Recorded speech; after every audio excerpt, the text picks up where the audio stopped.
Hey everyone, welcome to episode 63 of the Unity Gaming Podcast. It is May 1st, 2013, and it is the third time that we've tried to record this. And I'm Riccio. Somppi. What the fuck? Somppi Riccio. I'm Riccio. I'm Somppi. I'm Dan. And I'm Kumar. You've destroyed the natural order of things. I know, I did it on purpose. That was really weird. And for those of you watching the video version, you may notice that we are not playing a video game this time. For the third time. Why might you ask? We have split the podcast in two. Woo!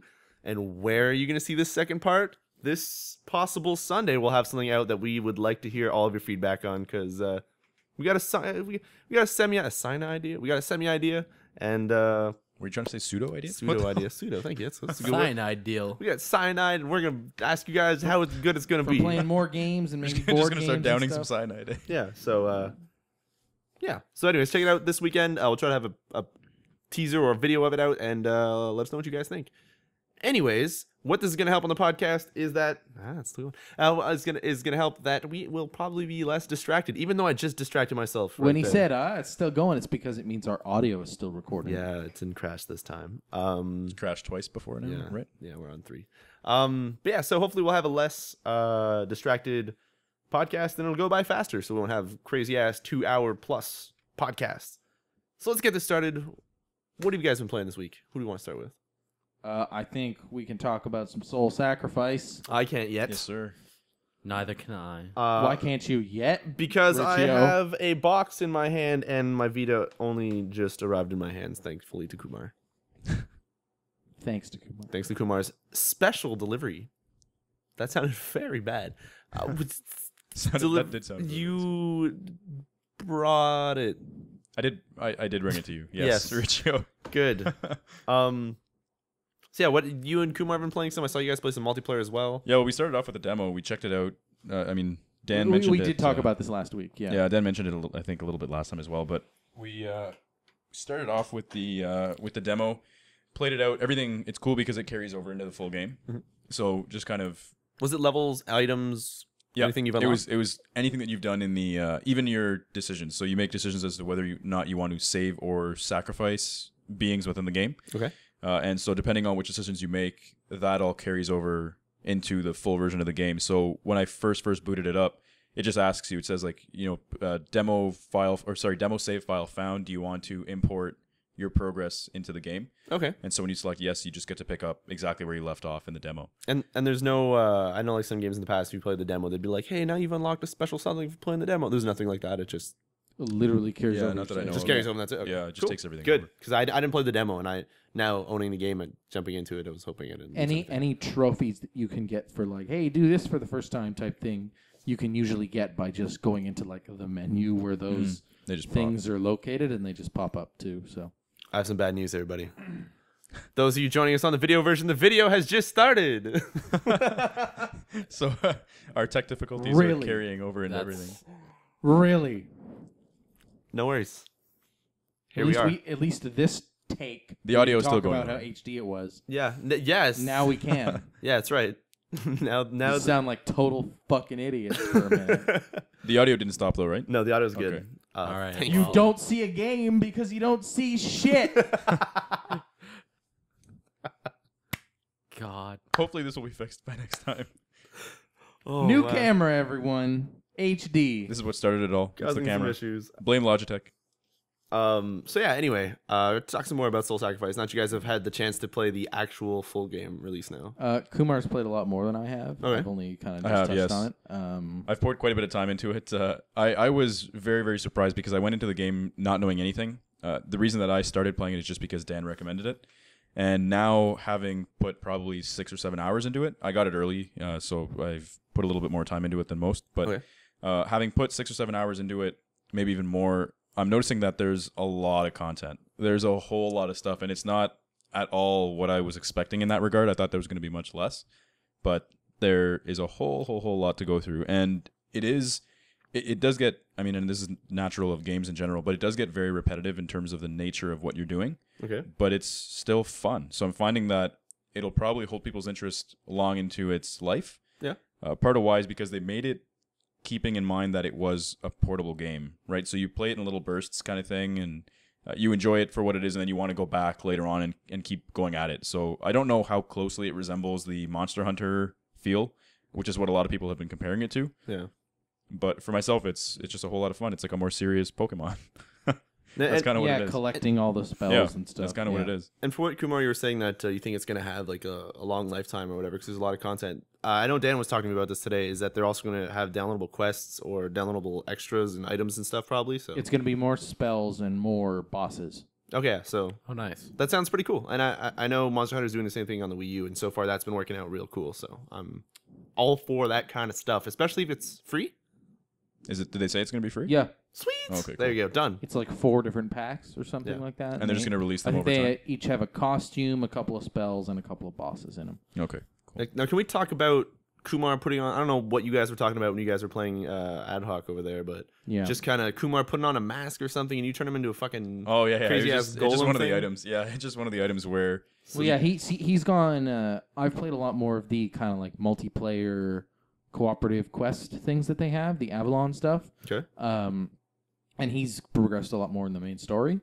So we have essentially different items Okay. that we've got because of that. And so he's got a couple of golem spells, which he hadn't tried out yet, Yeah. which require me to like You need a partner feed for them. power into him somehow. And I'm not exactly sure what. Did you have to press anything when you came over to me? Yeah, I had to hold down. X. Okay, so what it is it's... But it didn't drain anything for me at all. It Yeah, says most- inject with power, but Most it's spells are just like yeah. you just hit the button, right? But Okay. this one in particular, it even says it in the description that it requires a partner. Okay. And so when you use it, so the individual who has it equipped, you hold down the button, and then your whoever you're playing with will come over to you and then help you cast the spell. Oh. Now, it does render you immobile, so you can't move around while you're using it. At least as the golem that you had. Maybe. Yeah, exactly. And we don't know, like, where Dan mentioned it earlier. Dan was like, man, I hope there's ones where you can just summon someone and they'll run around for you. That'd be cool. We found Well, ones there that are. I stationary, have them in the fusing menu. I just don't have the okay. stuff to make them. So it'll be exciting to find that. It kind of reminds me of. Have you guys ever played Lost Planet 2? Yep. You know how there was some, like, there's a shield or something you could pick up, and you could hit a button, and then if everybody would come up to you, you would, or it was like a big ass laser beam thing, but you could put it down, but to charge it, you had to get another player to come and throw their thermal energy into it. It's probably the same idea. And the more and more players you had, like, I think the faster you could turn it, or the more energy you could go in and like blow things away. It sounds kind of like that. I like the teamworky kind of extra stuff you can do. So yeah, there's a big, Is I guess, it- weight on teamwork just in general in that game, because you do have to. Oftentimes, you will get downed. yeah, And if your entire party is down, then I mean you've failed the quest, right? yeah, So if you let this comes back to the whole sacrifice and saving sort of thing. Yeah. If you let your person just sit there, they're not going to die on their own. The only time that they'll either exit is if they choose death themselves, okay, or if you go over and sacrifice them. okay, Sacrificing them uses it casts like this crazy spell. Does a whole lot of damage to any foe that's on the battlefield. okay, Saving them brings them back up, and then they get to run around doing their own thing. okay. So depends on how close you are, I guess, to completing a particular mission or whatnot. But most times, I think people are probably going to save each other more often than not. Well, it really depends on the situation, because I mean, you couldn't tell so much in the demo because everything was just kind of like plain elemental. In this multiplayer, you're kind of seeing like electrical versions and fire versions and ice versions of everything. But it's almost impossible for a single person to spec For everything. For yeah. everything, Yeah. yeah. Because there's all kinds of different weapons, and then the different like elements of those weapons, and then there's throwing versions and there's homing. Like it's just There's a lot of stuff. there's a lot of stuff in that game. So sometimes if someone is not spec'd well at all to fight a certain enemy, it's beneficial to sacrifice them early Yeah. because you get a lot of that damage in quickly. One thing that I didn't actually know that I know you guys were talking about, like you the spells that you learn and all the stuff that you can cast is all when you go on the battlefield, you only have a certain amount that you can cast before that spell is like broken or That's you can't right, use it. but you can upgrade the spell to have it have more. So cast. when I heard you guys mention that, and I kind of looked at some screenshots for the game, I noticed that whenever you were in the menus, it said, I don't know, like summon an axe to like slash or something, and it said 6 casts. Now, in my mind, I was like, 6 casts, does that mean you summon it and that's like 6 swipes that you get? But then I realized that everything seems to be like kind of cool. Well, They all have time associated. yeah, with some them. of them have time associated to them, except for the ones that seem like where you cast like a fireball. Then If it's you like put it 6 this way, if you've got fireballs. like a healing item, yeah, and say it's a single use, Yeah. and you've got 9 casts. You Yeah. get to use it 9 times. Yeah. But you may have for example, an ice brand, which is like one of the main Sword, ice swords. Yeah. That's got I believe it's got a 30-second usage. Yeah, So I'm so- at 30-second duration. So when I Yeah, saw that, I duration. was like, oh, okay, that makes a ton more sense because if you're fighting a boss, it's like, okay, I have to think this out. Like, I have 6 swipes. I have like 5 fireballs. Like, what's gonna take this dude down? I thought it was gonna be crazy strategic, and also kind of very annoying. But knowing that it's like cooldowns for certain things, Well, that's good. on some of the harder bosses, and you encounter that a lot earlier in the demo because there was only a certain amount of content, right? We only ever beat the so there's 4 tiers that they gave you in the demo. Okay. There was just basic enemies, then second level boss called the Jack-o'-lantern, a third level boss called the Harpy, and a fourth level boss called the Cerberus. Okay. And because the demo caps you out at a certain magic level, Yeah. you were never really going to be strong enough to beat Harpy or Cerberus. Like, Maybe unless you had handily. like 4 players and all fucking Well, crazy but it- sacrificing. but and it does scales. scale. Oh shit. Okay. Oh, okay. Cool then. So Man, that's actually something that Monster Hunter didn't do. Is that it scales to the point where you're either playing single player or you're playing multiplayer. It doesn't matter if you're playing multiplayer solo or you're playing multiplayer with 3 other people or 1 other person. It's multiplayer like fucking takes millions of hits. yeah, And I like hearing that it scales like with per person type thing. Like Diablo it's style. not even. It's literally just like the amount of health they have. Okay. That's all. That's That's the only thing they That's scale. cool. Their attacks mess you up anyways, regardless of how many people there are. But Okay. their health changes. Yeah, so you have to do a lot more damage to it, and it is fair because if you're going in against a big boss with 4 people as opposed to just on your own, that's 3 people you can do sacrifice attacks with, and that's 4 people instead of just 1 that can do their like black right super attack. Okay. So they have the potential to do a lot more damage just because there are 4 people there. Okay. You know. What was I gonna say? Yeah, but you could never get high enough level to actually beat the Harpy or the Cerberus, so they would kill you, and you had to worry about because you have to do so much damage to these things because they're way higher level than you that you'd actually have to worry about. Okay, so I don't want to cast this sword thing too many times, and I don't want to waste a cast and then have to put the armor back on. You have to get timing everything much better because there's only a certain amount of offering renewal things scattered around the map. The renewal thing is about is where it resets all your counters for your spellcast. It actually just brings them up a little bit. Yeah, it doesn't. Oh, even it doesn't just- fully- even give you. It doesn't give you a full. Oh, damn. Full level Okay. cast. Shit. All right. So Then. you actually have to there is some planning in that. It's more there when there's less people Okay. because you have to be constant. If you're in against a boss on your own, it is constantly attacking you. Yeah. There's and- no. There's aggro no or- rest or- at all. Yeah. Which makes the healing spell that I kind of put all my money into kind of unfortunate. Though it sounded like you guys could summon some NPCs or hire some dudes to come and help you.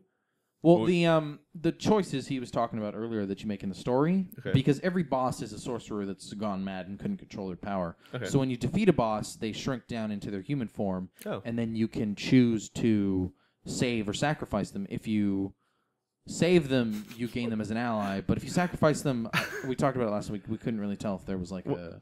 When you said save them, they shrink down. I was gonna say if you sacrifice them, they just expand and explode and just like, perfect. Well, with blood. Perfect. Yep. They do actually. Yeah. Wow. Really perfect. Phenomenal. You can get in because killing a normal enemy is worth like 2 or 3 magic points, but killing a boss is worth anywhere from like 20 to 30. Oh, wow. I've seen as high as 80. Wow. Whoa, 80. Yeah, from well, one you, boss? you probably Whoa got now. way later in the campaign. Yeah, there are numbers the scale. stuff you've seen us fight. There, like the very opening in that game has you fighting like a big like screen filling giant fucking Crazy. One. golem. Oh wait, we're not thing. talking about Luminous. No, Riccio, we're not. Kidding. But so whenever one of these bosses shrink down to their sorcerer forms, everyone that's in the game gathers around them, and they can basically put in their vote Oh. of whether to save or sacrifice, and then it'll randomly choose one player who makes the decision. What if he just shrinks down and explodes?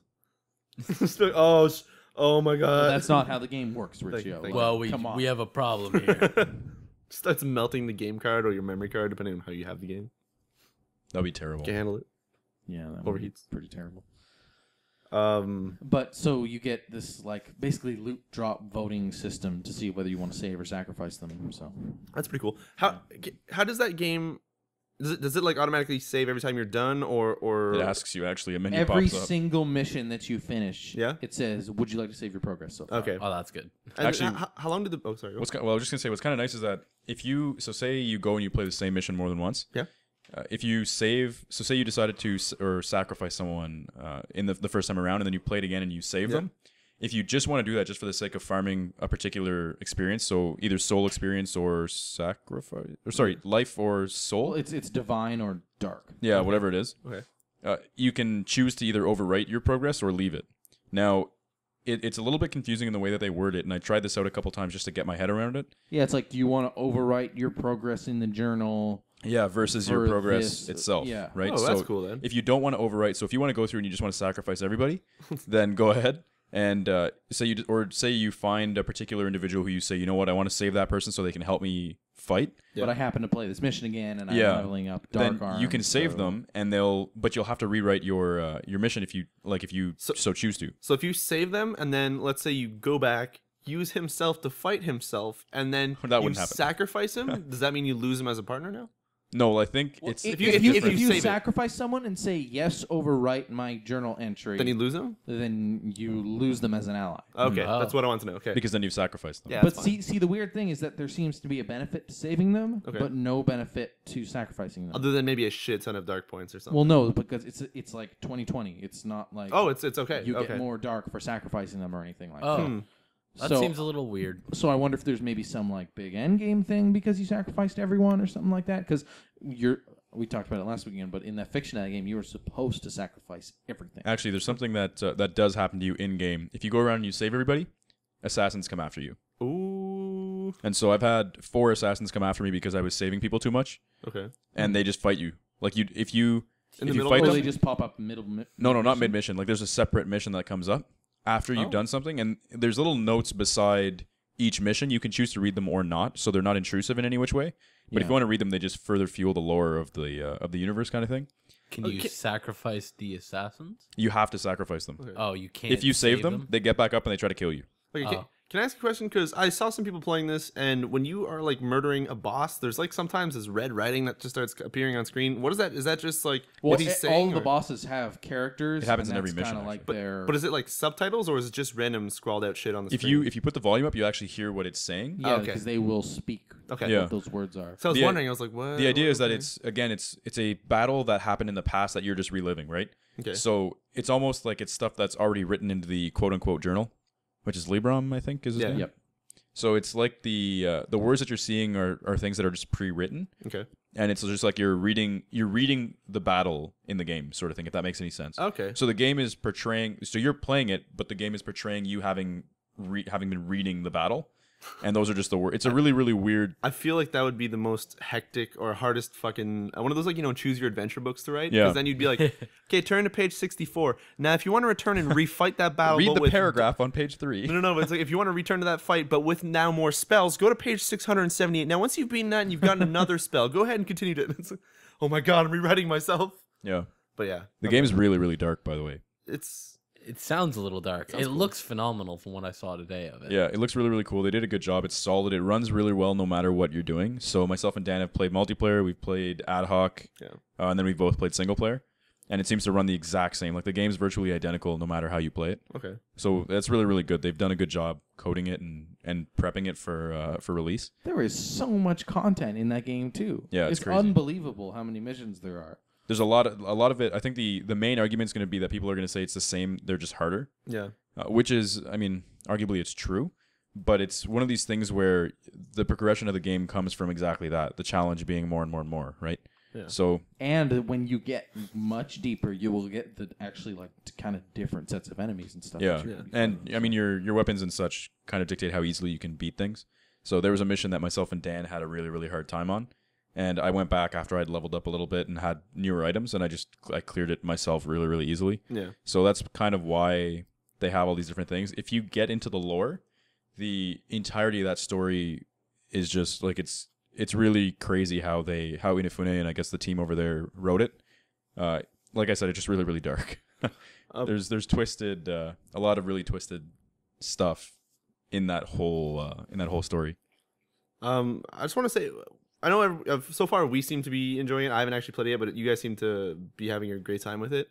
From what I'm hearing from a lot of people online, either from Reddit or just forum posts or comments on, or like customer, but user reviews and all that stuff, a lot of people either, due to the hype, really expected this game to be like a super Monster Hunter style game, but it's not exactly on the same level of something like that. And I think either due to the hype, people have been hating on it a little bit in these past few launch days. Yeah. But I don't know. The reality of it is that realistically, this game is not catered to a Western audience. That's unfortunately the way that it's been developed. If you compare this to anything that what a Western demographic is looking for, well, yeah, I mean, it's almost like this weird middle ground between like kind of hold your hand Western games how they are now and stuff like Monster Hunter, because there is depth to it if you want to go deep into like the fusing and everything and figure out like drop rates based on score and when you get martyr rewards and stuff like that. Yeah. But they do teach you how to do everything. Yeah. Well, they actually give you a tutorial, which what I'm excited for about this game is that, and why I think it's like way different than Monster Hunter, at least in quite a few ways, is that Monster Hunter, it boils down to being you and whatever weapon type you want to choose. Nothing ever really changes in that respect, except for maybe the weapons you'll get will do better things, or have like random like, oh, it'll poison or it'll do lightning or stun people and all that. Yeah. But I feel like the way Soul Sacrifice kind of sounds is you're getting a shit ton of spells, you're fusing them together, you're kind of creating and customizing 5 or 6 a mission. But I mean, like it's all about really having a huge customizing aspect to then go ahead and take down either bosses or enemies, but it's not all about. Like, the reason Monster Hunter is really awesome is that it's just you, your weapon, and learning how to control yourself. And then once you do that, you have to go against bosses and spend maybe a while trying to figure out, okay, what is the proper way to take this dude down? Like, okay, he's going to start spinning around and shit, and kind of learning about the boss. And little ticks like, okay, if I keep hitting his tail, like, oh, I'll chip off some of the scales. I can use that to craft a weapon that'll be even better next time I come back here. Except for, it seems that Soul Sacrifice is all about customizing your dude and leveling him up. Because there's no experience in anything in Monster Hunter, and I think if anybody spent, like, I don't know how long this game has actually been announced. I only heard about it recently through Dan as well. So if this game has been talked about for like months now, and everybody's been expecting some crazy Monster Hunter Vita crazy ass game, and they pick it up and it's not that, I think that's where a lot of the hate is maybe coming from. But just a miscommunication. Yeah, but everything you guys have said, and now kind of slowly backing away from the notion that this is gonna be super Monster Hunter-y, and also only having known about it for about like 2 weeks since you guys told me about this. Well, I only ever really started talking to you guys after the demo came out. Yeah. I had heard about it, but I never really read any of the articles about it. I just saw that there were articles about it. So I didn't actually know what the game was until I tried the demo. Yeah, so I think because of that, all of us are just going in as like, man, this is a fucking cool game. Look at this shit. So well, there's nothing else really like it on the Vita anyways. Yeah. So it's not only a new game, it's a different game. Yeah. And that's kind of where I think the staying power is. And again, it's just fun. Like, it's a fun little, I don't want to call it a hack and slash because there's a lot more to it. Yeah. It's just a fun little adventure game. But I think we all have to at least say that if you're thinking of picking this up, maybe buy it directly from the Vita store, because I think it is $5 cheaper. Yeah, it's on sale right now. So better to get it digitally. Well, they do everything digitally cheaper. Yeah. Well, most things. Yeah. But yeah, anyway, so what else have you guys been playing? Myself, just more stuff that I mentioned last week in terms of the Vita. Okay. Nothing else really different. Didn't you finish a certain something that we talked about a ton last podcast? What did I finish? Plants vs. Zombies? Oh, yeah, finally. Okay, so Platinum that. Platinum that. Never playing that game again. I'm totally done with that. That's just, that was, I played that game just because kind of thing. Okay. It is a great game, don't get me wrong, but not a game that I've now played it 4 times on 4 different platforms. And you've done all the Zen Garden stuff and all that. Yeah, I've done the whole thing 4 times. So I've had my fix kind of thing. I'm completely done. Got your fix of Plants vs Zombies done. Yes, sir. It was fun on the Vita. It's a different way of playing it, and there's subtleties that they changed around. So it was still fun for me. I enjoyed it. But yeah, I'm done with that now. Nice. Moving back to, I still haven't even played Uncharted. I still haven't played Gravity Rush. I played a little bit more Disgaea. So I guess if I had to say a new game, that would probably be my new game. Okay. How deep did you get into that? I played, I want to say probably 5 hours or so of it. Oh, that's actually that's so I gave it pretty a decent chunk of time sort of thing. It's just not the RPG that caters to myself. I've spoken about what I it expect does from some an interesting RPG. things turn-based wise Yeah. because it's not so much like, okay, each character is doing their thing. You're trying to like... Well, there's adjacency bonuses and whatnot, and they take it next level because you can pair certain characters and you're they'll trying to like chain everything together to like... maximum damage and everything. Yeah, That sounds like Awakening, the Fire Emblem now. No, but Fire Emblem is you're still taking like each character's turn. Yeah. This is like It's a whole your set them up entire first. turn. You're like setting up everyone to get one good attack, and then you're moving everyone around to get one good attack with someone else. So it's all this kind of like crazy setup stuff, and then executing it always has these like cool flashy moves and crazy super stuff. And Put it this way: after you've moved everyone, your next option or your next sort of decision is like in the menu is execute. Oh wow. Oh, okay. So you put everyone wherever you want them. You move them say, into okay, this person's going to attack, and then this person's going to attack. or this person's going to defend, or whatever you want them to do, right? And then you go into the menu and you hit execute, and they do it. So that's cool. when you actually move them, so say there's 2 enemy characters, for example, and I have 3 of my own. Oh wait, is this that game where you can do juggling and shit too? But it's like Well, to a certain extent, yeah. Like if I move 2 of my characters towards the same enemy and I hit attack, they won't attack that enemy until I go back into the menu and I hit execute. okay. So you set them up however you want, and based on if, for example, if there's a certain level of elevation on the map, so if an enemy, say I'm attacking an enemy with a ranged character of my own, then again, like I can set them up in such a way where they're focused on defending, but they'll still take a shot. Okay. And there's still chance of hit and all this other stuff. So stuff that everyone's familiar with. Okay. But it's one of these things that I almost feel like it's too deep for myself. Okay. Yeah, So- that's exactly why I stopped playing it. Is because everything about that game, the voice acting, It's great. the It's really, story, really well done. the music, the animations, Is that, everything about that game except that core little like twist on turn-based strategy is super fantastic. But I Yeah. just don't like that twist. It got reviewed very well and everything too. Like people very, very much enjoyed it. But again, it's one of these things that I think much like Dan, I can't get into it.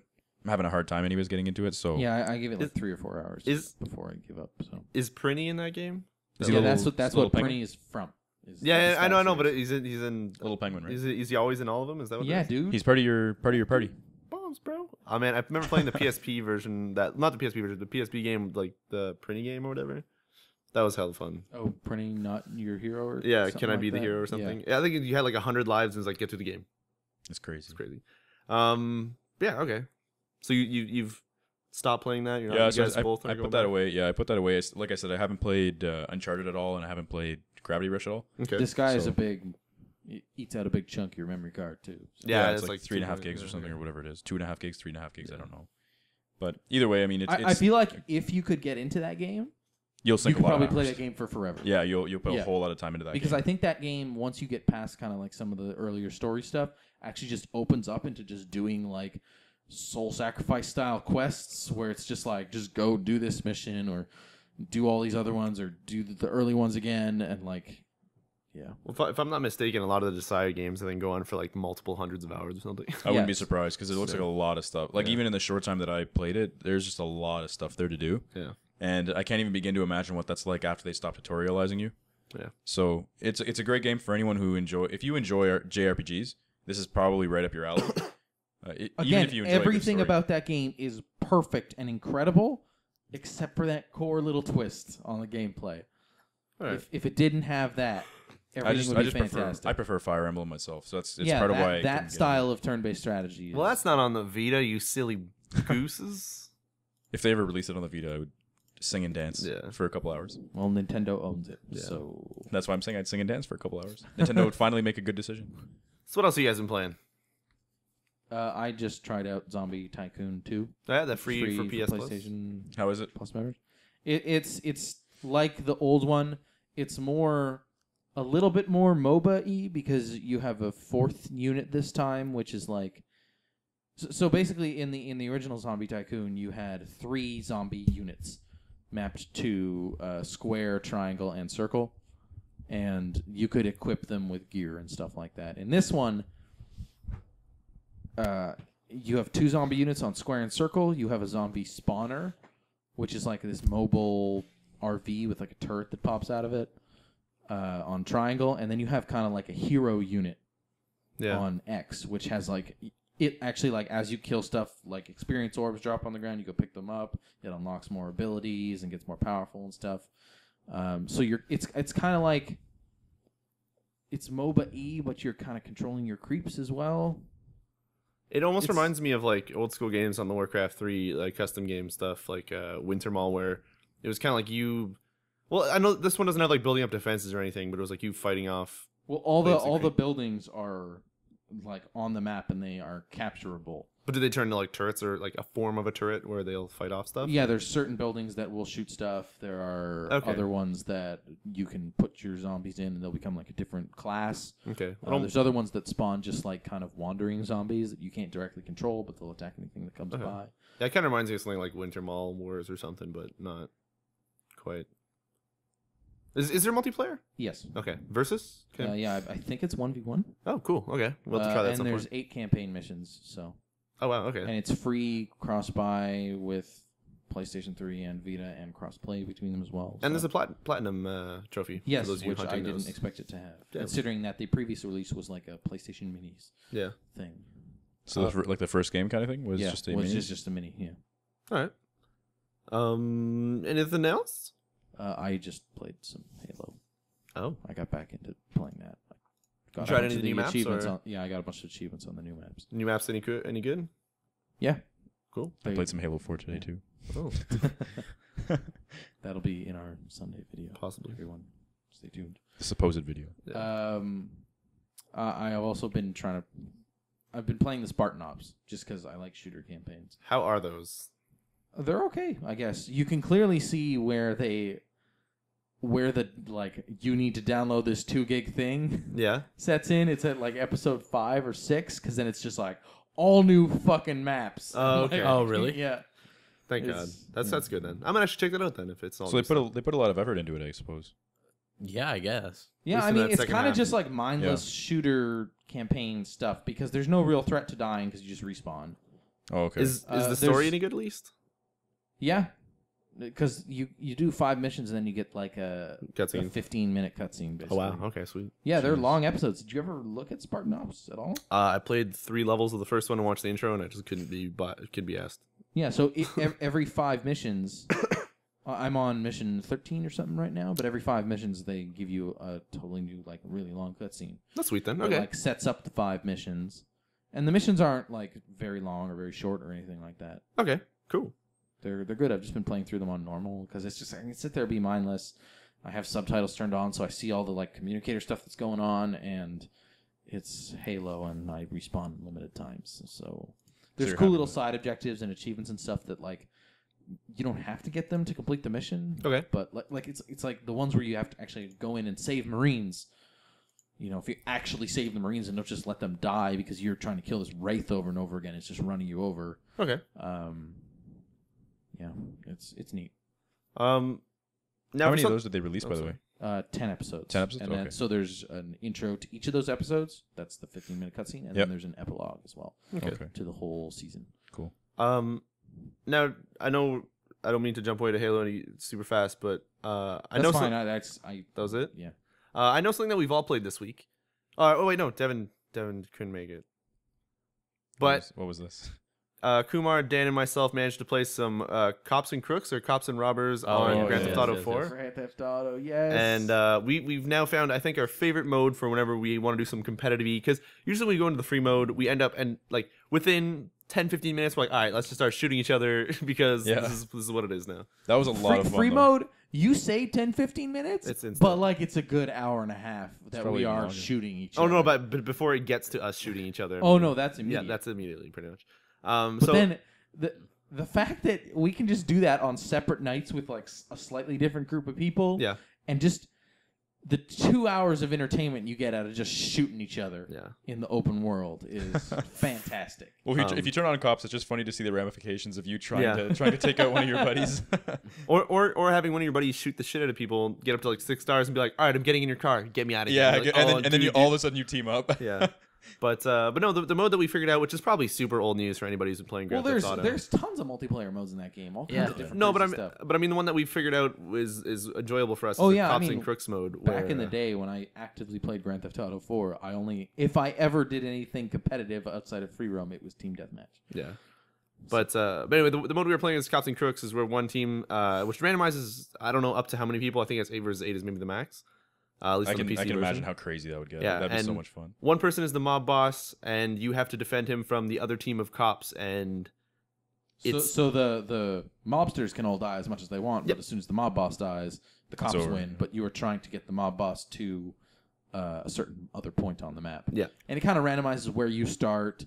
And the round we played as the mobsters, we kind of had to run for like a good 10, I don't know how long we were running for, but there was no cars. Yeah, but Yeah. what's crazy is that the mobsters actually start on foot. They have to find a car and then get mobile. The police and, officers all start in police yeah, cars. but the mobsters And with actually, SMGs. yeah, and, which is weird. But anyway, They start far away and they don't know where the mobsters are going, but they know where they are. Yeah. yeah. So the Okay. mobsters have a point that they have to actually get to, and then Well, they know where the mob boss is. Yeah. They don't know where any of the actual mobsters other are, people are. Yeah. So I can imagine with 8 people having like 4 different cars following the mob or 3 extra cars following the mob boss, and all trying to shoot down the cops. Probably sounds really cool, or probably is pretty cool.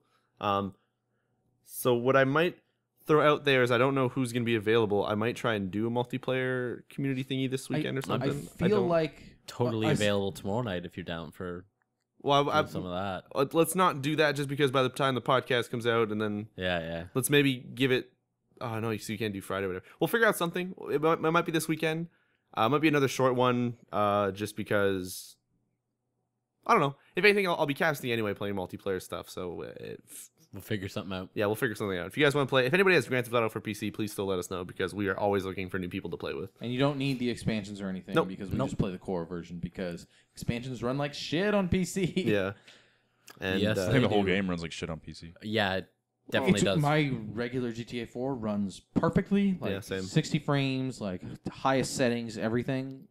I can put Lost and Damned on lowest settings. I get like kinda lucky. sub 15 frames and like it's skippy and broken, That's atrocious. and I don't understand. yeah. But no, yeah. Thanks, Rockstar. We played some of that and it's kind of fun. Something kind of crappy that I've been playing this week. God mode? No, I didn't play any of that. That was actually a pretty fun game. No, Dead Island Riptide. I've managed to sync Boo! That's why would you play that? That sounds maybe atrocious. maybe 6 hours into it. Boo! Actually, been having a lot of fun. Did it corrupt your save yet? Nope, everything's great. I'm sure it is. Somebody else actually bought the game, skinned them from the channel, and we've been doing. Did their some- save get corrupted yet? No. We've actually what's been really fun is because of the way the game works. How unlike something like Borderlands, where say you're level 30 something, and I'm like, I just started out a new character. Why don't I join you? You can't really do that because you're gonna get wrecked by the other dude's stuff. What happens is the person I was playing with leveled up to I think level 30, and I was still starting in the game, which for some reason you started level 15. So I was around. because you imported your character. No, I didn't import my character. Importing my character, I would have started at 50, I think, or what whatever. the fuck? I played Dead Island 1 a lot. Anyway, point is, I was able to, or he was able to join my game and still have a lot of fun because what happens is I'm staring at a zombie. To me, that zombie is level 17. If I'm level 17 or it's around that level, to him, he's looking at the same zombie. It's level 30, 34, depending on what level he is as well. So Okay. So it takes into account his level. yeah, so he'll hit the same thing and it'll do damage based on what his level is to it, and then I will do damage based on what its level is to me or whatever. Mhm. So It's co-op friendly. something like, Yeah. yeah, it's really co-op friendly, and so far it's been really fun to even go at it 2 players. The game definitely is tedious. All the quests are fetch quests. Like, oh sweet, I really need. Well, it sounds like if they can scale it that way between levels, then their leveling up process must be pretty trivial. So long it's it's basically like you're trying to keep up with your level yeah. Well, to be able to hit the zombies. all the for a skills decent amount of damage. don't actually like all the skills you get are like, oh, your blunt weapons. I'm Sam Beasel, whatever. It's like, oh, your blunt weapons will do 2% more damage. But what you do get is as you level up, it'll be like, oh, but your blunt weapons now have like 40% more durability, and you don't have to repair them as much. Or oh, your blunt weapons now have a random chance to just blow the freaking zombie's head up and insta kill. So leveling up only just seems to make the game kind of less tedious for you by, okay, you don't have to repair less, now things just randomly die faster, or as Sam B, you can ram them to the ground and then hit like jump, and then you just smash their heads and boom, insta-kill. Does that ever get too easy? It's definitely kind of too easy, but then you get some zombies that get thrown in, like the thug, which is a bigger version, which you have to work at like breaking his arms, so he can't swipe at you. There's suicider zombies, which always seem to surprise you and like insta-kill you. But they've added some other stuff like flaming zombies that just have like some sort of toxic gas emanating from them that just kill you really fast. Yeah. There's one called the Butcher, which I think was also in the first Dead Island. I don't know if I said Dead Rising a few times there. I think I did. But anyway, I think there's some new zombies. I can't tell. I'm not that far into it. I'm about 5 hours or 6 hours into like a 15, 20-hour campaign or something. But everything has been a lot of like, oh, I really need some car batteries. Oh, you already found them because it's just a normal loot? Thank you. Mission completed. Or just something really silly like that. So it's almost like auto-completing something for you. For a lot of the quests, although that's mostly all the side quests. The main quest will task you with going somewhere to pick it up and then bring it back to them. But then when you come back, it's like, oh shit, no, we're over here now. Come bring that back to me. But before you come bring it back, you should really pick this up. Sweet. And it's the same stuff, but I'm having a lot of fun going through the environments and mashing things face. It's the fighting still feels really good to me. I like, especially when using blunt objects and just like breaking arms or like hitting them a leg or like uppercutting them kind of like a mace or something and they go flying. I don't know. All that stuff. A lot of people say it's a really shit game. I'm actually having a decent amount of fun. And cool. Somebody else, one of our friends from the channel also bought a copy as well. I think his name is Cracker or something. Cracker 04. I remember the number. But anyway. So I'll be able to know what it's like with 3 people. Maybe it gets harder and crazier. Probably not. Cool. But don't care. One thing I want to into that Dead Island trap. One thing I want to mention is weird about the game is there's 5 characters. One is for fist weapons, one's for blades, one's for throwing weapons, one's for maces and blunt objects, and one is for firearms. Now, just like Dead Island 1, if you play the firearm character, I think a lot of your skills give you more bullets and chance to do more damage with guns and all that stuff. So far, we're 6 or 7 hours into the game, or let's say 6. So let's go lower number. There's no firearms yet. And at the end in Dead Island 1, you only really started getting firearms like 15 to 20 hours into the game. And that character still existed in Dead Island 1. So yeah, what I find weird is, sure, that character has a button where you can go into like rage mode and you automatically spawn like a magnum and shoot. But it's, I don't know. It's a little bit out of place. Yeah, it's maybe a little bit out of place. But I just wish that it was like bullets and guns were often, but maybe... Well, yeah, for the entire like resort section. Yeah. Of that game, there were no guns. There was no guns. You might get lucky and find like the shittiest revolver in the game in like a shack somewhere. Well, I guess at the start of this game you get a flare gun, and that thing constantly, like when you go back to the main camp, there's always just flares there that you can reload it with. But I think there's also a nail gun or something, but I don't know if nail guns use your actual pick up nails that you could have put on your bats and stuff. But I don't know. There's certain things that are still really wonky with it. I am having fun with it still though. As well as it's really ridiculous that when you get knocked to the ground, you can use a medkit to revive your partner, but there's no prompt on screen. There's no timer. It's just the dude who you're playing with. Screen will slowly fade to black within about 4 seconds, and then it's too late. Oh, then they're done. And then they'll. Yeah, it's because Dead Island's fucking. But then what they did to do this is now when you respawn, you're literally like 4 feet away from where you just died. So if you're fighting something, it'll kill you again? Yeah. Or? No. Well, sometimes no. That what'll happen sometimes is somebody revives you. If let's say you're like in a fire, you'll still be burning on the way up and then just die again. No, it's not bad. It'll like spawn you around a corner, so you run back and you're not instantly being chased by stuff. So then you're saying you don't need to worry about medkits? No, but when you die, you do lose like a pretty decent chunk of money. Oh, so it's like Borderlands in that regard. Yeah. Then? Yeah. So I think of that money as just the money you would have spent on medkits. Yeah, I guess so. Though I don't know, it's been really fun. I like it. I can't wait to play more. I'll probably come back next week having gone through some town section just like in Dead Island 1, and I'll hate the shit out of the game. So we'll see. We'll see what happens. We'll find out soon enough. Yeah, we'll find out soon enough. Actually, question for you guys: have you started playing Blood Dragon at all? No, I picked it up on Steam and I haven't yet. I haven't even bought it yet. No, oh, shit. Neither have I. If you would have bought it on Steam pre-order, you would have got that sweet soundtrack. It's a pretty phenomenal soundtrack, actually. I got it, so I'll pass it to you. I mean, I'll accidentally let you guys listen to it. Oh, I got back into Tomb Raider. Yeah, I saw that you were playing that. I think I'm maybe like an hour or something from the end, but I had to stop because it was getting really late. And that game's still really fun. It's too bad Monster Hunter took that day from you. Yeah, I guess yeah. I can't really talk much about Tomb Raider. Still playing it. It's good. But yeah, Monster Hunter, what happened that day is I was like, it was like 11 when I woke up that day, and I was like, you know what? I've got some, like, a little while to spend before I have to start, like, editing, and I really want to cast and finish Tomb Raider and do all sorts of stuff in that day. So I loaded up Monster Hunter, went into the single player. I was Hunter rank 3, and I was like, oh, whatever. I'll do these last 6 quests to get to rank 4. 6 quests in a boss fight, or an urgent quest, or whatever. So I finished those. It was about 11 when I started, and I'm like, all right, sweet. So what time is it? I probably got time for like a late lunch and then to start casting. No, it was 7 p.m. I didn't realize how long I'd spent playing Monster Hunter. The entire day was just gone, and I don't really regret it because it was a hell of a lot of fun. But man, when those mission counters say you have 50 minutes to beat it, and then you finish them, and that there's no like number counter on the screen for how long you've been in missions, it is really easy to get lost track. Time adds up real quick. Lose track of time, yeah. And I really like that game. I'm so glad that there's a game out there that makes me want to turn on my Wii U and actually play the shit out of it. Yeah. As well as the Rayman Challenge app, kind of super cool. It like randomly generates levels every day and every week for the weekly contest or whatever. And it's like things like Temple Run, where it's a get as far as you can or get things as fast as you can, and then you go up against leaderboards. But the levels are randomly generated. Well, one day's level is the same all day, except for it's every day it's randomly generated. So everyone's going against the same thing, so it's fair. Still really cool. I don't know. It's free, it's fun, and it's kind of awesome. So cool. Whatever. Devin, you been playing anything this week? I know we kind of skipped around you. I've been playing Minecraft with a neat mod called the Vault, which adds 900 new items. Jesus, that's like almost FTB stuff.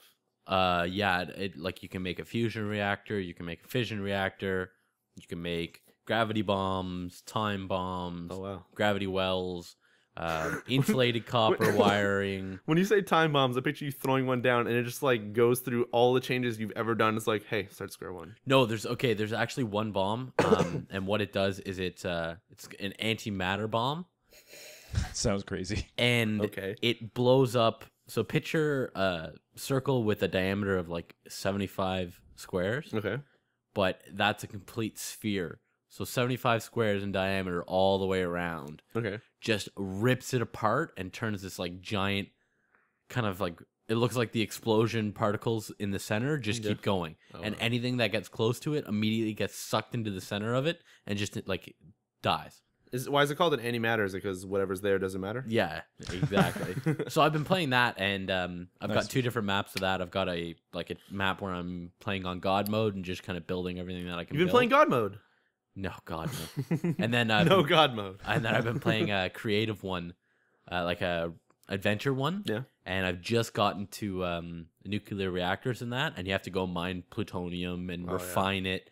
You have to wait to have 3 different refined things to make a rod, and then you put the rod into the reactor. But you have to make a hazmat suit. And if you're not wearing a hazmat suit, you'll die and get radiation poisoning from the plutonium. Oh, God. And so it's like, to get a hazmat suit, you have to have all these different other items. So trying to get one goal, you have to go through this like crazy tech tree and work your way all the way up to it. And it's just obscene. I think I spent like 4 hours shearing sheep. And just like mating and shearing sheep until I had enough wool to that sounds like a because weird all way. the wires, yeah, it really does. All the wires you have. Explain to people that you're playing Minecraft. Playing Minecraft, you can make insulated wires and they run along walls. Oh, but you have to have copper and wool. Okay, and it makes insulated wires, and you can then hook those up to a generator, and then generator allows you to power different like devices. And you can make conveyor belts and mechanized shears for sheep and stuff like that. Where if the sheep gets too close, it like pulls it in, shears it, and spits it out. Jeez, it's pretty intense. Sounds vicious. It's honestly like the craziest mod I've ever seen for it. So I've been really into that lately. That reminds me a lot of FTB, like that thing that I was playing. Don't you mean FTL? No, FTB. It's like it's a Minecraft mod that adds also a shit ton of stuff. It adds like everything that pretty much Devin talked about, except for there's like a Twilight Forest and all sorts of like you can program computers. And yeah, you can do the same thing in this one as well. I think like, the thing is with FTB is it's not a mod. It's like 30, 40, 50 mods depending on which pack you get. Yeah, and I it matches think it all together. I think that's something similar to what I have, where it's a whole bunch of mods, and then you just launch it from a browser that then launches your Minecraft, and you go that way. Yeah, exactly. But yeah. See, that's what I've been playing, and it's been pretty intense. Nice. There's that crazy Minecraft satisfaction of like looking at something you've built, and you're like, I built that. It took me 2 days to build it, but I finally built it. And so the next thing I'm going for is a fission reactor. But you have to be really careful running them, because if you don't have water around them at all times, they'll explode. And I made the mistake of going mining and leaving my reactor on. Oh, God. And I came back and my whole like house was just exploded. I was like, fuck. And like it made an antimatter bomb in like the center of my house. Oh my God. So I was like, oh great. And it also irradiates the whole area around where it is. So like all my sheep had died and like this huge patch of area was all irradiated, and I couldn't go in there without my hazmat suit. But of course my hazmat suit was in my house. And it's just like, well fuck. God damn it. I'm screwed out of this one. So I've got this like little shack beside this nuclear wasteland. And I'm like running in, trying to collect items and run out. Now it's the Fallout mod. Yeah, yeah. Really. It's turned into Fallout, pretty much. But like you get like zombie pigmen and like random things will spawn. And I'm not sure if it was a glitch in the mod, but I ran into a wolf that was 14 blocks tall, and like That sounds like a wolf. I tamed it. And it was this massive wolf that now just follows me around and fucks up everything it meets. He just ate all your sheep. No, he hasn't eaten any sheep yet. Damn. It's pretty good. He will. Don't worry. Yeah. He'll wolf them down. Yeah. That's terrible. Yeah. Forgot to mention that I started playing some Hawken this week. And I would like to extend out an open invitation for anybody out there who likes playing free-to-play games and enjoys mech fighting. Try out Hawken. Let me know your username. I want to play with anybody. I need Hawken buddies. It's real fun. You shoot things. It feels real good. Is that out right now, or is it still in well, beta? it's still open beta, but it's the type of open beta that like even if you spend money and whatever, it will carry into the like the actual game. Like it's like Dota open beta, where it's like, oh, it's open beta, but it's open. It's the game's out, but we're just constantly patching it. We're tweaking it. Yeah. So Yeah. So if you're interested, www.playhawken.com, download the client, tell me your username, and I will play with you. Probably. Most probably, definitely. Whenever I'm playing it. Cause it's 5-on-5 matches, and there's some pretty cool stuff, and it feels real good, looks real good, and very entertaining. I'm not advertising it. I just really want to have buddies, because it feels lonely playing. But anyway, anything else we want to talk about what we've played, or is that That's about it for me. I would talk more about the Vita, but You've only transferred everything. I over. literally got to really experience the sweet app of the PlayStation Store, and wow, that was fantastic. Woo, those graphics. So anyways, I'll talk about that more next week probably. Anyways, moving on to news, shall we? Yeah. Sweet. Roll it. All right, so I know I showed it to Dan. I don't think I got to send the video to you guys, but have you guys heard of Microsoft's Illumi Room? No. No, I have not.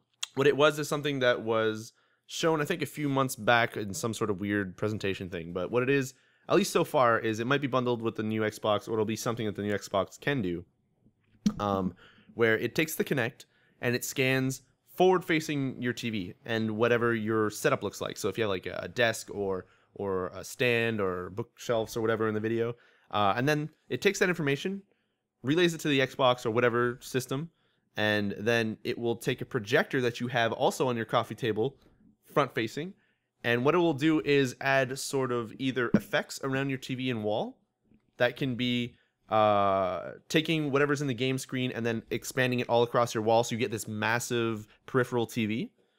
Or it can add certain effects, like they show like a racing game where it was snowing, and then the snow would also be like the game would be snowing in game, but on your walls and stuff you'd have snowflakes going down. This is like Kinect 2.0. Yeah, so it'd be like Kinect 2.0 kind of, and they were like bouncing off, like, oh, you have a bookshelf, cool. The snowflakes are bouncing off your bookshelf. That's craziness. So Oh, that's fairly neat. some really neat stuff like that. Or if you're playing a shooter, they showed where like the power ups will. They can either show the actual game on the walls or just like light up like a beam. So you're like, oh, okay, if I turn my camera, I'm going to see whatever item is over there and I can go pick that up. It seems really interesting.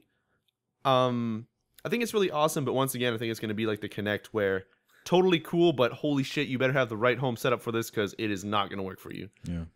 Especially look at my TV that I use for broadcasting. There's no wall behind that. Nope. It's a table in the middle of the room, so that would not work. Just people walk by, they get snowflakes. One size does not fit all. Yeah. Also, there are windows. Also, there are we windows. saw that when you turn on the light during that thing, it doesn't work so good. Yeah. But I'm trying to just skip through the video really quick. I don't have it on screen right now just because it's not showing enough. They also showed that they're gonna have sort of, like we use panoramic videos, will be like that, except for whatever's not on the TV would be kind of expanded and then blurred out, or maybe not blurred out.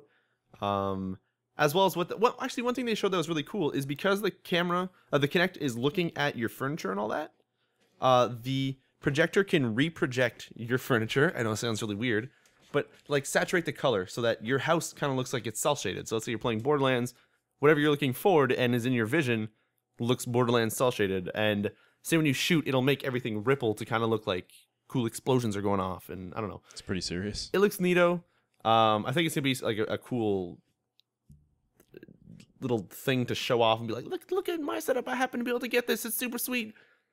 Doesn't look like something that might be super useful for playing games, but seems really cool. I don't know. I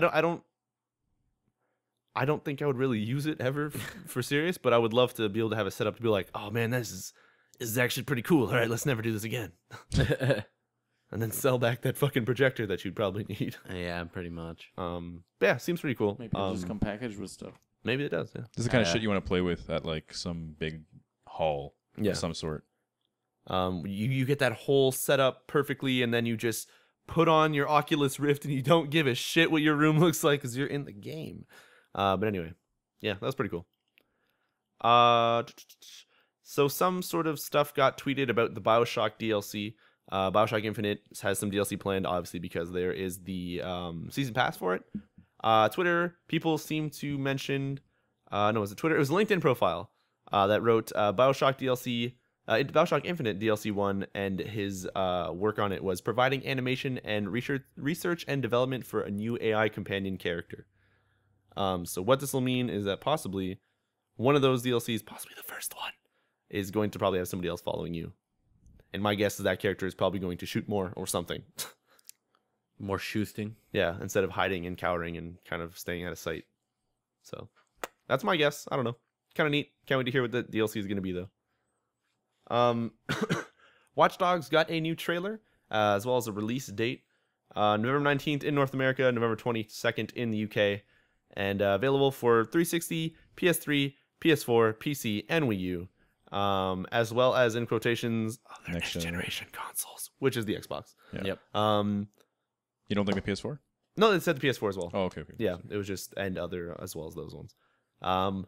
Looks really cool. That game looks like it's going to be fucking really sweet. And, yeah, I don't know. I can't wait to play Grand Theft Auto 5 and then kind of take that same game and then do it again a few months later, except for action-y instead of super intense storyline and multiple character craziness. I don't know about you guys. Watch Dogs, still excited? Yeah, I think it's going to be great. I'm really looking forward to that. Sweet. Sweet. Well, anyway, speaking of the Grand Theft Auto stuff, they put out 3 new trailers this week. Each one showcasing the new characters. I'm trying to look for the tab, but I can't find it. There's Trevor, Michael, and cannot remember the last one, and I, of course, don't have the freaking... Oh, no, here it is. Franklin, Michael, and Trevor. They all seem like they're going to be pretty sweet. One story seems to be like a dad trying to do good, but he's also some sort of crazy mobster. That's the one I'm most interested in. Yeah, the Michael one. Yeah. You have Franklin, which seems to be somebody maybe, I don't know, growing up in a crappier part of town and then trying to get out there, making it big via gang style stuff. And then you have Trevor, which just seems to be some crazy ass dude who lives in like a shithole and just happens to just beat the shit out of people and pull his dick out in front of people or something. I don't know. Or something What like was that. that? In the trailer, he's like, "Well, you want me to pull my dick out again?" And it's, I don't know. Weird. I'm excited. All the characters seem like they're going to be actually fantastic to play And for. we reaffirmed that Rockstar makes good trailers. Oh yeah. Yeah, they do. I would like to know if the storyline takes place by jumping between the characters, like every chapter or every I thing. think they said that you can like Choose one and go through. choose one, play as much of it as you want, then flip to another one in between missions, Okay, and then go play their missions. that'd be pretty sweet. Or that maybe like certain missions would unlock, and then you have to play with the other character. They detailed that stuff somewhere a while back. Well, I'd say detailed, but I mean talked about it a little bit. Yeah. But it's like that. You can switch at will, from what I gather. And from what we saw with the Trevor cutscenes and in the other trailers they've shown, is that a lot of these characters intersect and are in each other's cutscenes and all that. So I'm super interested to see how this is going to play out. And Well, it's like they're seems like it's doing gonna what be a they did huge with game. GTA 4, but like Yeah. right off the bat. yeah, exactly. So I'm super excited to see what this is gonna. It's gonna be a massive game. It's gonna be. Oh, fun. it's gonna be huge. I just can't wait for the multiplayer now. Now that we've gotten back into GTA 4 multiplayer, I'm excited for what GTA 5 will bring. I think GTA 5's multiplayer is going to be the exact same. yeah. Oh yeah, most likely. They're definitely going to give you more customization options and whatnot, but I think for the most part, fundamentally, it's going to be the exact same game. With airplanes. Yep. Yeah. And if anybody would like to play with us whenever GTA 5 comes out, I so far have it pre-ordered for Having the airplanes is 360. going to be terrible, Oh yeah. just because you know what everyone's going to do. They're going to grab a plane and they're going to fly it into their closest friend. Yep. That's, I mean, that's what's going to happen. That sounds really crazy. Makes me wish that like Saints Row the Third had like a free roam mode Or a something 4-player co-op at least. Just throw in Something some more like that, mayhem. yeah. But yeah, I'll be getting it for the 360, so we'll see what kind of crazy stuff. Oh, you're not getting it for PC? No. It's Oh, it's not coming out for not coming PC out for day and PC. date, Oh, yeah, so, that's true. yeah. Anyway, other than that, do you guys like Techland, who makes that sweet game Dead Island? No. Cool, because they're making a downloadable co-op slasher for the PS3, PC, and 360 called Hellraid, No. which seems to be a melee-focused hack and slasher in first person. It has a single-player campaign as well as co-op. No. And No. I, With all due respect, I am not No. interested. Yeah. Hey, look at that Why, laser. why What- would you even open that up? what I am showing is it seems like the two zombies that are running towards you in this Riccio? screenshot Is it that's hold all on, of a Newsweek? actually have the same animations as the zombies in Dead Island. So woo! Cannot wait to see what this game's gonna entail. Actually, it could be pretty Nope. sweet. It could be another awesome I could game. wait. I could wait It- years. Wii U. It could be another game Buzzwords. that could be as awesome as God Mode, which I'm excited to play with you guys. So we'll see. Fucking God. One interesting thing that I heard about this week, I'm not sure when this game came out. Game Dev Tycoon is a game that it's a indie game that came out either this week or the week before. Or I think I know the piece of news that you're yeah, about to read about. it's a game Dev Tycoon. If you guys have played like iOS games, the Kairosoft, they have like game dev story. It's a lot like that, where I think you have like a little game dev team and you I sort of. think this one's way more in depth. Oh yeah, it's definitely way more in depth.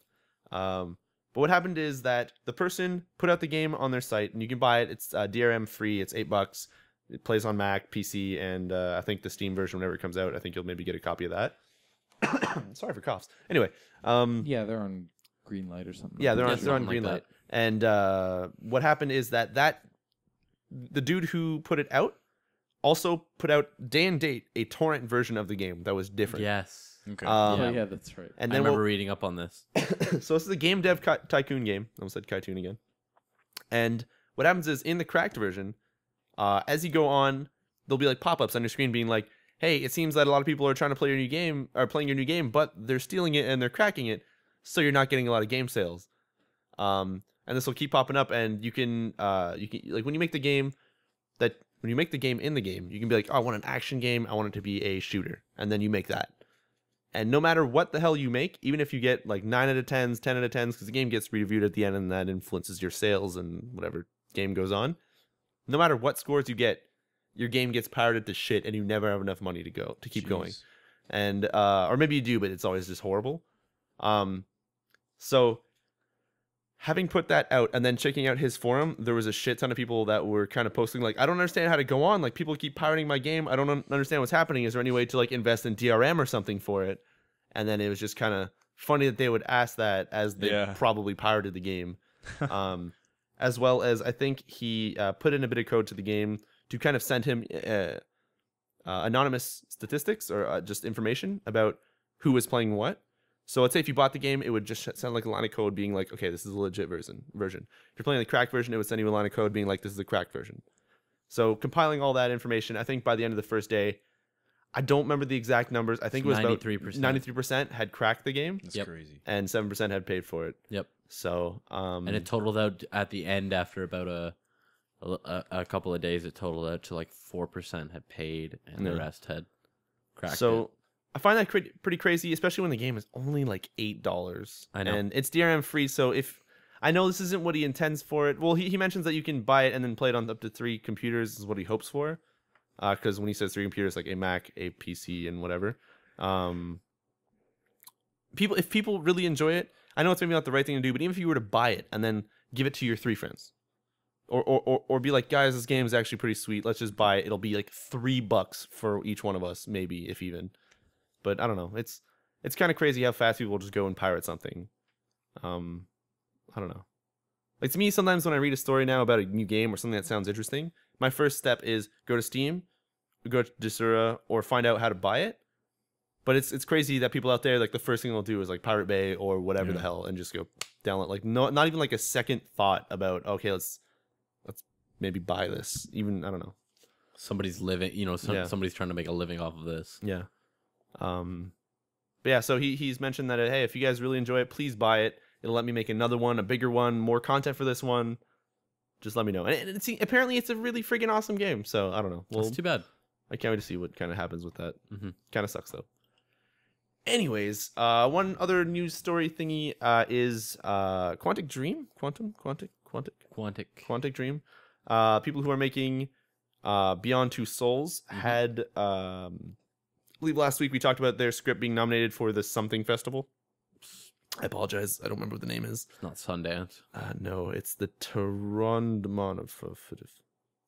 Anyways, point is they were at that festival on the weekend and they showcased. They had I think it was a 2-hour live stream, and I don't know if the game was being played for the full 2 hours. From what I've heard, I think they played about 35 or 40 minutes of it, or maybe a bit more. And they showed a lot of gameplay for it. I tuned in for like 5 minutes because I didn't want to get it spoiled. Because 45 minutes out of a game that they said will maybe be 10 hours does not sound. That's a decent chunk. Yeah, I don't want to get that ruined for me, and I don't want to have it impact whenever I play it to be like, oh, I'm gonna maybe do that same thing because I know what's gonna come from it. So, anyways, the game looks really good. Ellen Page does a really good job with acting.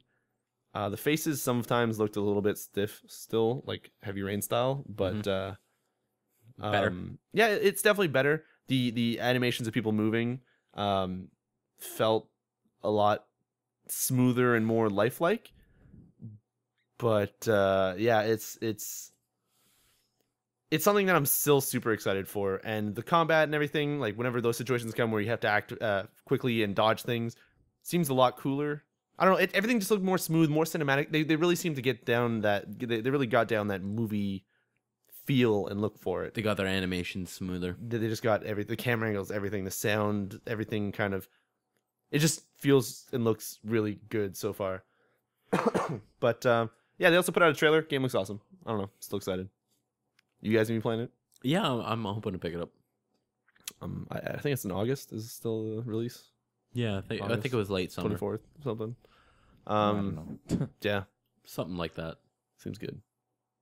Dan, you talked to me about this one, but I guess it's still a rumor that Respawn's next game that they've been talking about is supposed to be next Xbox only. Yeah, there's nothing confirmed for that yet. It's just online, so game industry rumors. Do you think around. we'll see it at E3? maybe not at E3, but maybe at that reveal. Didn't one of them say like? I thought they were saying that they were going to be there. Yeah, watch E3 this year for stuff or something like well, that. this was back when they first mentioned that they had launched their own sort of gig. Yeah, I think they mentioned it then that they're going to show a little bit more when they're ready, and when they're ready will be at E3. Okay, cool.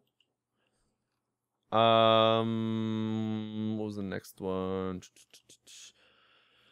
Oh yeah, so as you mentioned, no, there's something that I want to get to. Oh yeah, so Call of Duty Ghosts got announced today, officially announced, even though there had been rumors and some talk about it from Call of Duty streamers and all sorts of stuff. Surprise, November. Surprise, yeah, surprise. November 9th, I believe, 5th, 2013. And it's currently coming out for the PC, PS3, 360, next Xbox, and PS4. The Wii U is not shown on that trailer. Nope. So they don't want to develop for Nintendo products. Then yeah, I guess not. But yeah, so he mentions, I think it's Mark Rubin. Yeah, he mentions the Infinity Ward guy. That's a new sub brand, and everybody was expecting us to make Modern Warfare 4, which would have been the safe thing to do, but we're not resting on our laurels. I'm kind of glad they didn't just rehash out another Call of Duty game, especially considering this was going to make the jump to the next gen. Yeah, it's good that they're going back to the drawing board for it and trying to do something new. Hopefully, new engine and stuff. I hope they make it. Man, if they don't make a new engine, this is going to be incredibly disappointing. You guys expecting any shape or form of destruction, or If they make a new engine, yeah. Yeah, If they definitely. don't, then no. no? All right. Destruction physics would probably be really prevalent. Yeah. But all that to say, at the end of it, they say, hey, check out some more at the May 21st reveal of the next Xbox, which is going to be happening on Xbox.com, Xbox Live, and Spike TV if you have cable or satellite. Or maybe you have a Splicing TV someone else's cable. Yeah, maybe you're stealing stuff. Don't steal cable.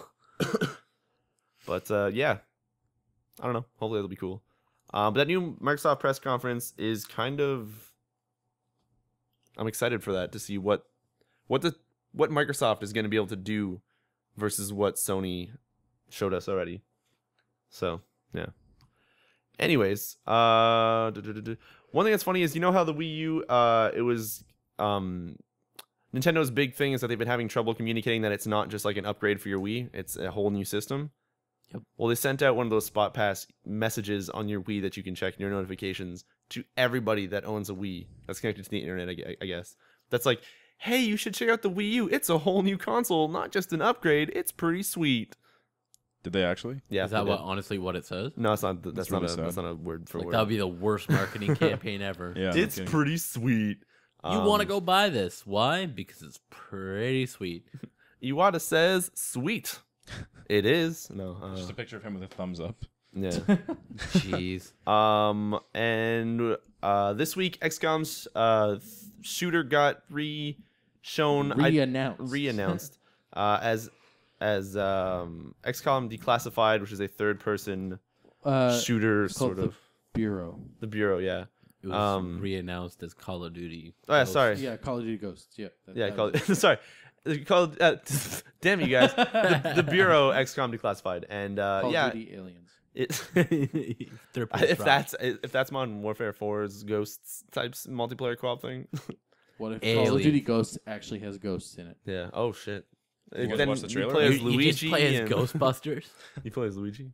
Did you guys watch the trailer? Or? Yeah. It was just a live action kind of like Spartans. Yeah, it's more just to- like they go through, I guess, the quote unquote ghosts of history, Yeah. right? Like they take a look at. There's been some there- fucked up there's- armors back then. Yeah, there's a couple of Spartans. There's I think Scary some shit. Japanese warriors or whatever, and there's a couple of other people that you'd expect from those times, if you will. Yeah. But it's like it's such a useless video. Like it does nothing for the brand. It does nothing for. That's a It lie. doesn't show really. anything. Yeah, it's nothing at all like what I think a Call of Duty trailer should have been. Yeah. But so be it. I mean, So it they're still didn't going to have a sell a nu- billion it didn't- copies. So. It didn't have a nuclear bomb, an opposing superpower, And sweet rock music. Yeah. sweet rock music, and somebody getting shot with dog tags hanging off of something. And, Do you think and they'll, Jonah Hill just randomly appearing. randomly. Yeah. Do you think they'll take a cue from Black Ops 2 and actually make it a little bit more story heavy, or do you think they'll? I'm keep hoping it- so. Yeah, maybe, This but Black Ops 2 story was actually pretty sweet. Yeah. I don't know what I don't know, how. this one is technically Infinity Ward again. I don't know if they're not gonna like steal any of that stuff. It's not the Yeah. same Yeah, Infinity Ward, the- which is sad. Yeah, well, maybe that means they will keep some of the stuff. Yeah. Yeah. Maybe It's the bare bones of what Infinity Ward once was. Yeah. 3 dudes and the janitor. Infinity Ward. 3 janitors and 1 dude. That sounds like a really bad. Sounds really Well, retarded. anyway. Whoa. But anyway, jumping on to the next story, the Bureau XCOM Declassified doesn't really have a gameplay trailer, but they said, hey, it's now third person, it's tactical. It's kind of like Gears of War. Gears of War meets what is that? Where's my Fucking- wife? It's Hammer Of Dawn. 30 Chainsaws. No, Dawn of that War? it was like a war game that was on like Xbox. Dawn of War. No, it was like you commanded Oh, Full oh. Spectrum Warrior. Dawn of War. Oh. Full Spectrum Oh, Warrior. Best Buy. Full Spectrum Warrior. It's kind of like Full Spectrum Warrior meets Gears of War. Oh, so it's kind of like Dawn of War. Shut up, Dan. But anyways, StarCraft Ghost. the funny thing is they came back saying, hey, this game actually exists. Hey, it's also out August 20th. Hey, it's a full retail game Surprise. for Xbox 360, PS3, and PC. That's kind of like Dawn of War. Yeah, so Okay. it does seem pretty cool from what they've seen shown from screenshots. I'm excited. Random thing that we got added via I think Slayer in the channel. Majora's Mask 3D got listed by a retailer showing November release. So that's cool. Majora's Mask was sweet. Been waiting to see that on the 3DS because Ocarina of Time was actually pretty cool on the 3DS. And Can I say something that will probably shock you guys? what's up? I never played Majora's Mask. Now you can. Man, you know what I want is a Majora's Mask themed 3DS. They might do that. Yes, They might that do would that. be. And you have like the Majora Mask eyes as the 2 camera pieces on the back of the 3DS. But they're not that smart though. They're just Yeah. gonna throw on like a Kingdom Hearts picture yeah, on the pretty much. Majora's Mask. Kingdom's Heart. It's gonna be a picture of Luigi on the Majora's Mask. It's Link Yeah. with the vacuum. Who's this Zelda character? Yeah. Link with a vacuum. They put, Better yeah, yet, they it's gonna literally put Zelda, but with the sword and shield. They Like, put her. Sackboy. Yeah, they put Sackboy. Or Super Meat Boy. Just doesn't even, nothing makes any sense anymore. Anyway, so that got announced. Anyways, that's it for story of news. Stories. News stories. You guys ready for some user comments? Yes, Let's. indeed. All right, starting from YouTube, we've got yet another law commenting, huh, if all the titles you had to pick that. Our last podcast was named Gordon Ramsay. So fantastic. Pep. Dark Alter Dark Alter 2000 says board games, do it. Yes, not on a live stream, please. I never watch live streams. I call Infinite a great story / murder sim because you can only kill people you can't interact with them. In BioShock that made sense because everybody was a crazy splicer, save 3 or 4 characters. Yeah.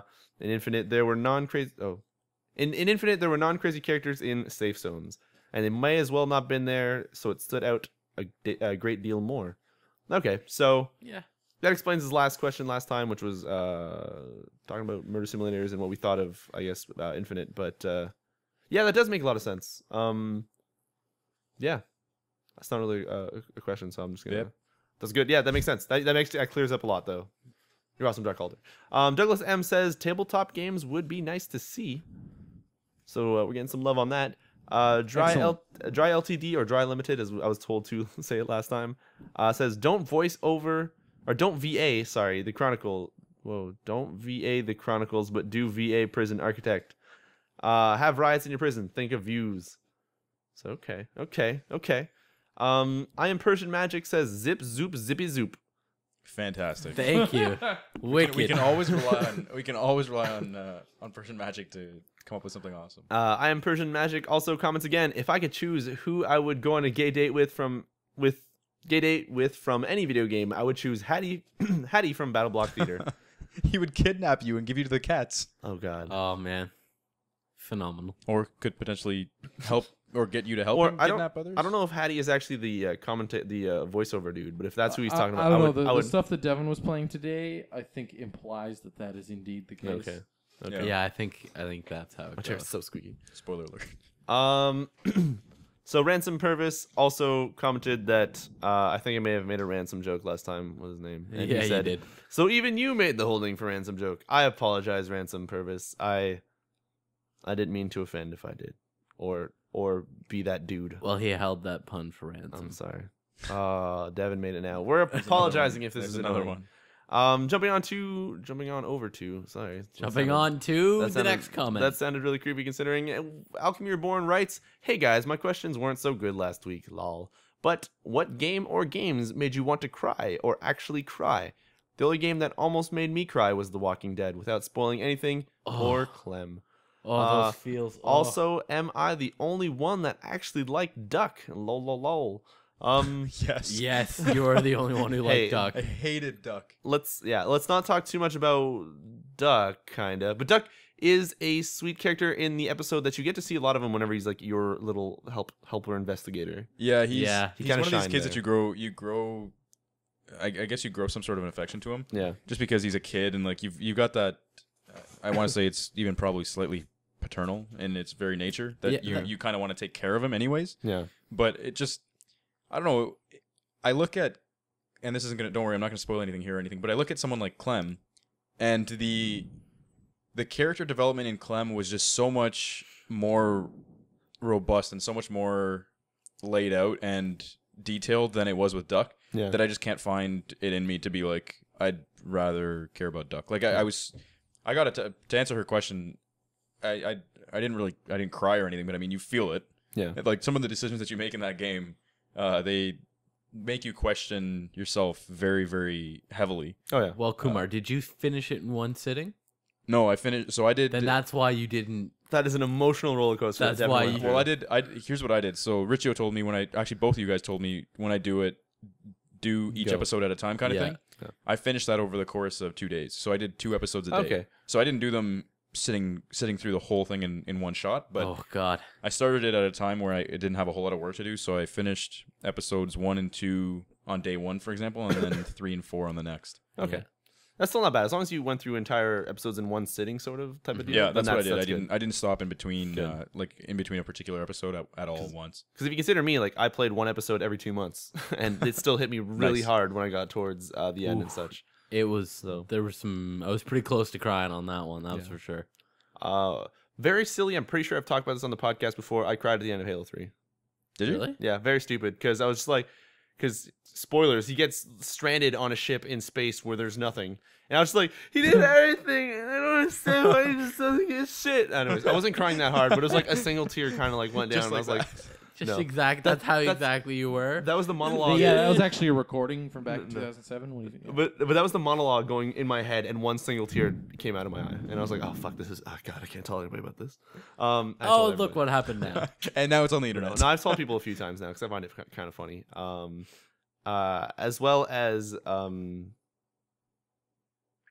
there's something else that made me cry, but it was really silly. There were certain things in Mass Effect I think that hit me. Yeah, there was a couple of moments yeah. in Mass Effect where I was losing crew members that I had been really Oh. attached to, Yeah, And- yeah. When you see some of those scenes, they're and powerful. I was just like, single tear, stop. Oh, it's out. Like there were a couple where I tried not to let a tear Yeah. fall. Yeah. Well, I also credit Isn't Dyad that- isn't because that- it was so beautiful. But isn't that awesome that you and can? Journey? Isn't it all, like amazing that a game can actually make you have such crazy feelings that it does bring tears to your eyes? Yeah. That's a good game right there if it can do that. You know where Dan cried? What game made Dan cry? What? A whole lot? Dead Space? No, Nimble Quest. No Quest. Yeah. Tears of joy. He was so happy that he finally found a game that was Yeah. better Yeah, than Advance that's Wars. Actually, one game that made me cry was Black Ops 2. Because like last weekend I was doing so good, and I was like, "Riccio, you're the best, man! You're so fucking good at this game." Oh my They God, found out pat your yourself hacks on and the they back. banned you. I was patting myself on the back, and I was just like, "It's like my dad's here going like, you can do it, son." I was like, "Oh my God!" It was emotional. It's like No, he's but- proud of you. Oh, ouch. But no, no. There's Halo and stuff has really sillily made me a little teary. But where's the chief? He did everything and got nothing. He is the marathon. But anyways, moving on. Also, I thought Duck was cool. I think we talked about that a little bit. But anyways, Sin Ragnarok of 13 or Sin Ragnarok, because I think I messed that up last time. I apologize. Ragnarok was a fun game to play. Anyways, he or she says, I'd love to see you guys record some board games. All four of you should play both co-op and race to win board games. Awesome Spelunky gameplay in the background there, by the way. So we're Nice. sorry there's no gameplay here. Enjoy the chat to the right of me. Or left of me, sorry. But yeah, well, I guess we'll see some board games.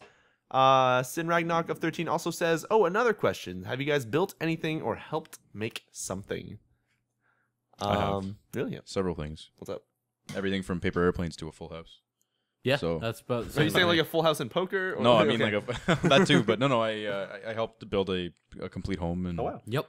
that was interesting. It's definitely an Did experience. you do the framing and stuff? Yep. Yeah. So that's for fun. we used something, I think it was called ICF or IC. Oh god, now I can't remember. Anyways, it's 2 styrofoam blocks, and it's Yep, essentially like yep. you're playing with Lego almost, right? Oh. At a much larger scale, but 2 styrofoam blocks that are laid down. You're pouring concrete in the center, and then there's steel slabs that are going in. Oh. And everything just stays together just for the sake of building a really, really solid foundation. Yep. Huh. I'm not some construction guru by any means, but Okay. I And worked then as an you- electrician as a little while as well. So and Okay. then you pour a slab on the Yeah. the floor in at the bottom. You shape it out, Yep. and then you put in. You can either do steel studs or wood studs. Yeah. Most most craziness. It's a little bit more expensive, but Yeah. your house will never most friggin' most break. people now with those concrete. If you're the pouring styrofoam, if you're pouring a concrete foundation, then you're most likely steel looking at it at one point or another. There's a lot of GCs, a lot of general contractors who will do it for the same price, if not a little bit more expensive. It's also more energy efficient. Yeah, exactly. Yeah. So That's you get really your good. you get bring your R value down and everything. It just- Oh yeah. But other than that, small offices that I've been able to help build and stuff like that. That's always fun because you get to.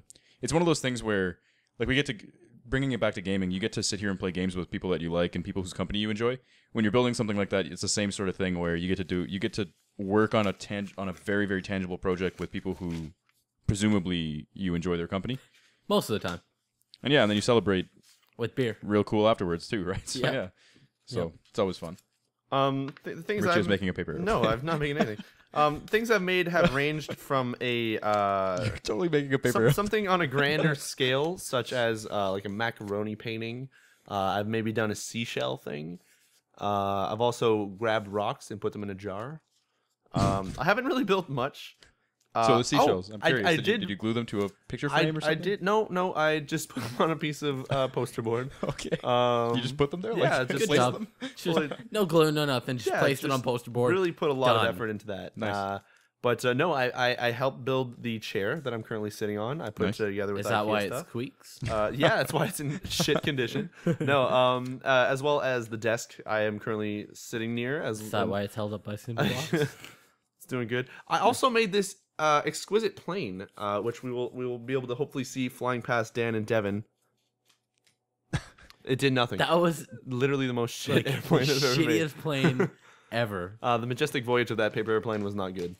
But anyways, yeah, that's pretty much all I've made. I've never actually. I don't think I've built anything. I've helped build like a couple sheds and stuff over the years, but nothing on the level of a house like Kumar. So I've helped make wine. That's fun. We've all played with Lego. Yep. Yeah, we've all made Lego. At least I hope we've all played with all Lego. stepped Riccio? on Lego. That's when you put them in the bum and then you. Oh my god. No, okay. No, I don't know why you vomit. That's weird. But Riccio, please tell me you've played with Lego before. yeah, I've played Lego. Okay. Yeah, All right. I'm a Lego fiend. We don't have a problem then. We're okay. Yeah. There's one thing I have made. What's that? Is people laugh Oh. and puns. I've made a fuck ton of puns. Is that building shit? But yeah. Hopefully that. What about Dan? Have you made anything? I already answered. Oh, You gotta pay attention, Riccio. I zoned out. I looked over and you looked sad, so I thought maybe I'd cut you off. No. All right. Then moving on to the next question. Alchemy Reborn has another question. She asks, my second question is, do you have a game collection? If so, how big of a collection do you have? I started collecting games this year, so far it's a small collection, and the best game I have in my collection that's actually worth a lot so far is the first Mega Man for the NES. Ooh. I got that from my dad. I do it as a hobby and do not plan on selling anything. Oh, Oops, What I was knocked that? the mic. Zippity zop. You What did was not. I tried to get my paper airplane flew a little bit better. I tried to throw it over the monitor. You so I did knocked the not mic. make it. You did not make it. I'll throw this laptop at you. That is not a plane. Riccio's got a crazy game collection.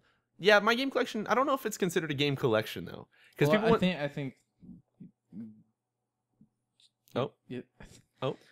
Dan, you Don't finish it? I'm Get trying there. to So compose there. my sentence here. I think it's more referring to like retro. Yeah, that's what I- games. Okay. Yeah.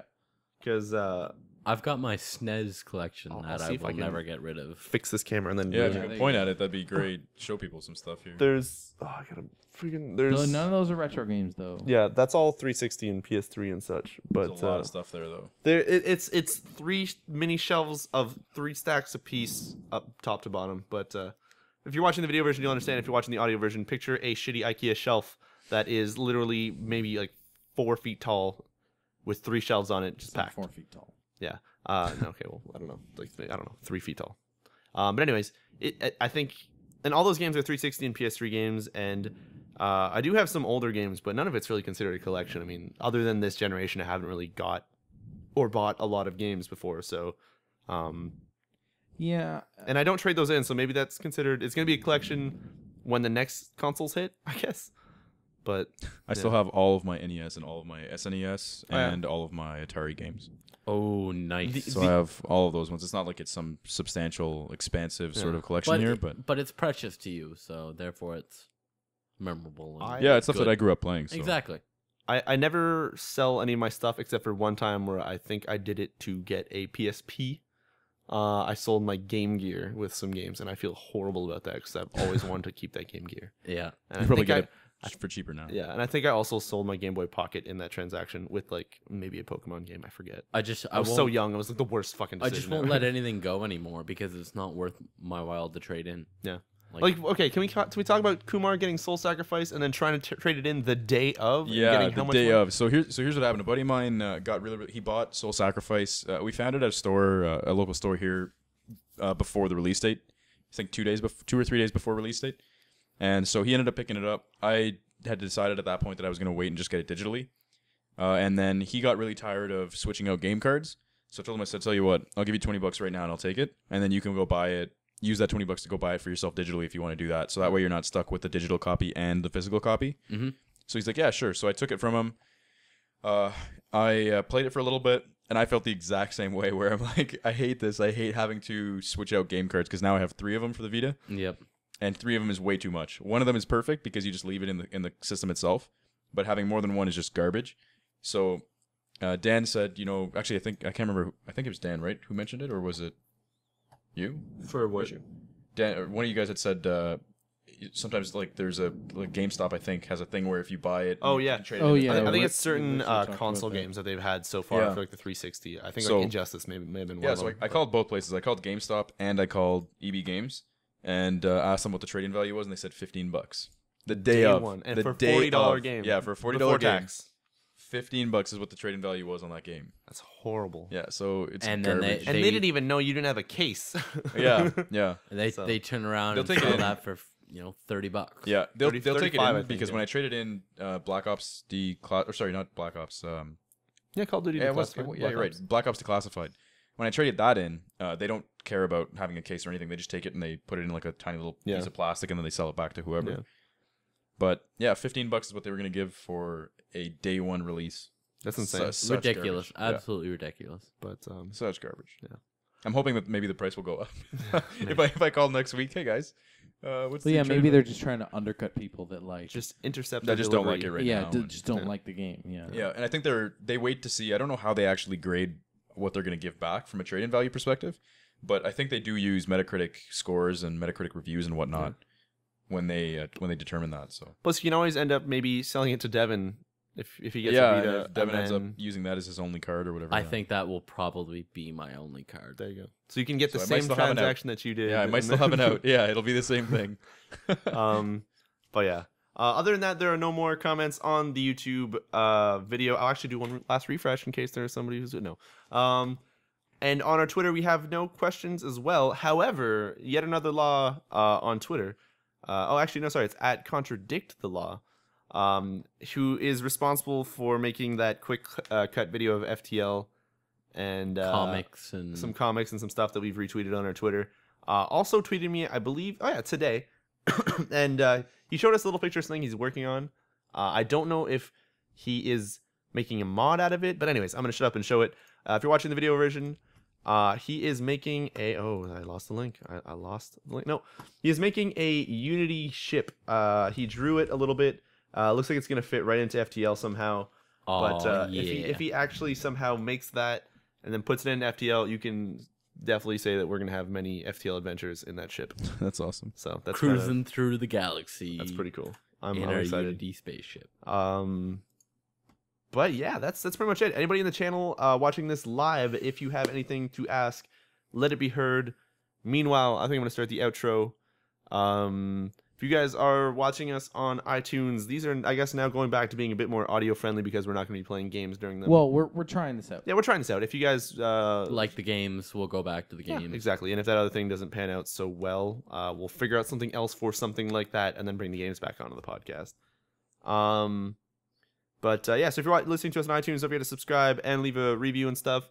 I'm gonna be going through that stuff again and fixing up all the pictures to make sure all that stuff actually goes towards what it's supposed to. Nice. Because if we don't have the art assets for it, then they won't do things. As well as if you guys are watching on YouTube, go check out all of our sweet videos of dry runs, Let's Plays, which I wanted to mention. Valkyria Chronicles is now going to be 2 times a week. We're going to do it Tuesdays and Wednesdays. Dry runs will be dropped randomly throughout the week whenever we have them ready. And yeah, we'll see what happens.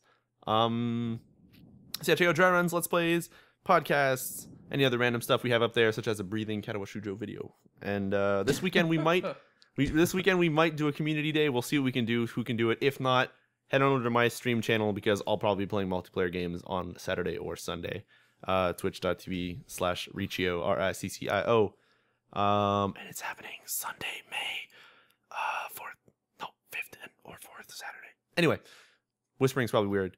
Yeah, other than that, in the channel we have, can you guys in person? No. We're not gonna No. Not gonna do that one. No, we're not gonna. I'm sorry. That is. You guys can probably read it on the video version. I'm probably gonna not really blur that, but no, we won't do that. Anyway, so to everyone who's been listening and or watching, whether in the live stream or watching this recording, you guys are awesome. Thanks for listening. I've been Riccio. I'm Dan. I'm Sompy. And I'm Kumar. And we will never do these super late again. No. Yeah, these are exhausting. Yeah. Take care, everyone. Thanks for tuning in, guys. Bye.